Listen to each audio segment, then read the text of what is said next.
The very famous court case was resolved by Solomon, the wisest man on earth that ever lived, about two women who both had baby, but one fell asleep and suffocated her baby.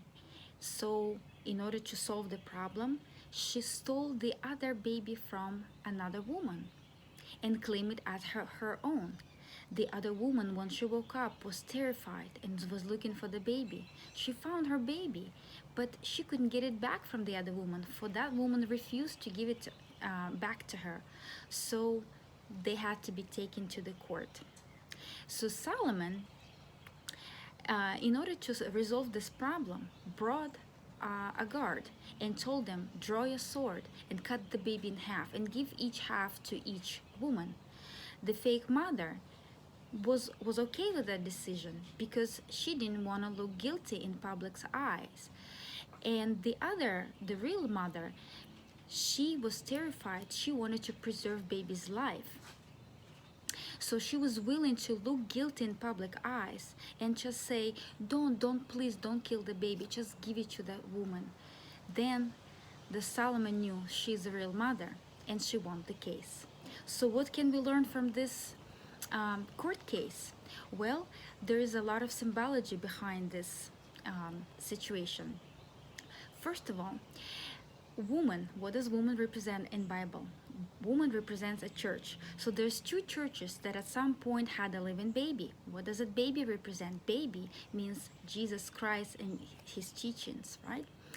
So one woman fell asleep, spiritually fell asleep. When the church fell asleep, they suffocated the baby. They suffocated the truth. So they basically, when they fall asleep, they allowed apostasy to creep in and the false doctrines to get in the church that killed the baby, which is Jesus Christ.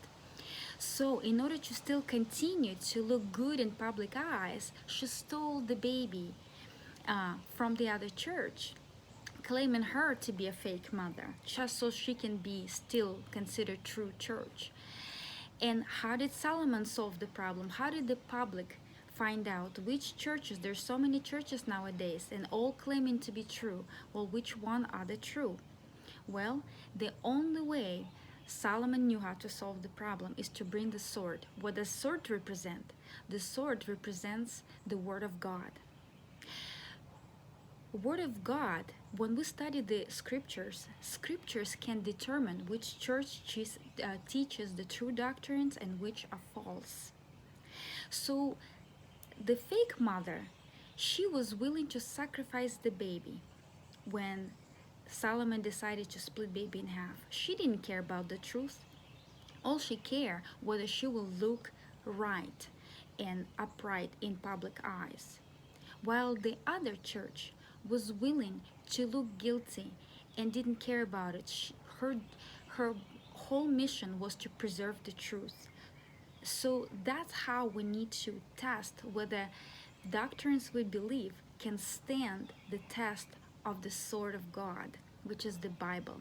So I dare you to explore various topics. And for example, Sabbath truth, whether it's Sunday or Saturday, which is the seventh day of the week? What was nailed to the cross?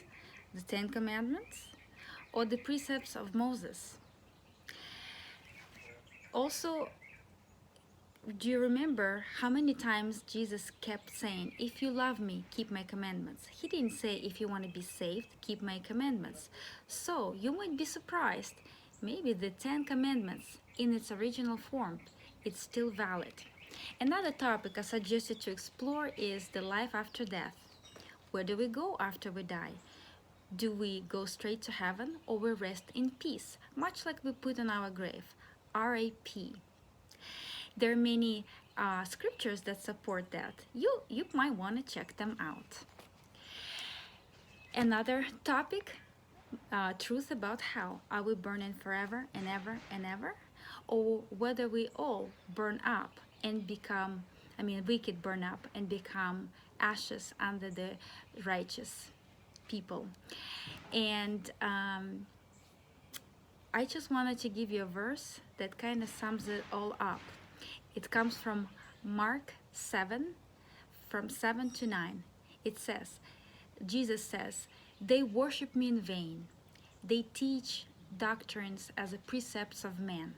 You have disregarded my commandments of God to keep the traditions of man.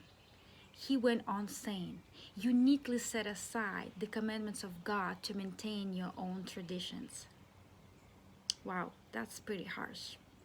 Did you know there are also two women in Revelation? One is pure and one is a harlot that sits on a beast, much like in Solomon's court case. The pure woman represents the bride of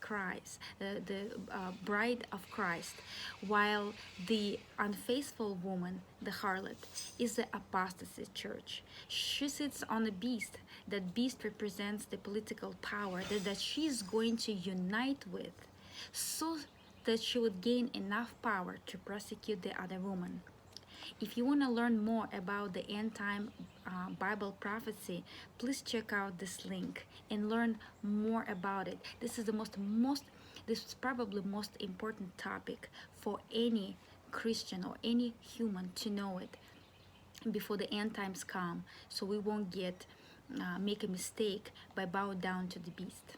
Thank you for watching.